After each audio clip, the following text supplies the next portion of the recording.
پیر سید ظہیر الحسن شاہ صاحب کا گرفتاری کے بعد پہلا بیان آ گیا۔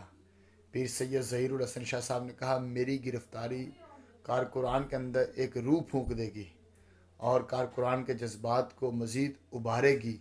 جو کسی غربت یا کسی مجبوری کی وجہ سے اسلام آباد نہیں پہنچ رہا تھا، فرمایا میری گرفتاری کے بعد اب وہی جائے گا۔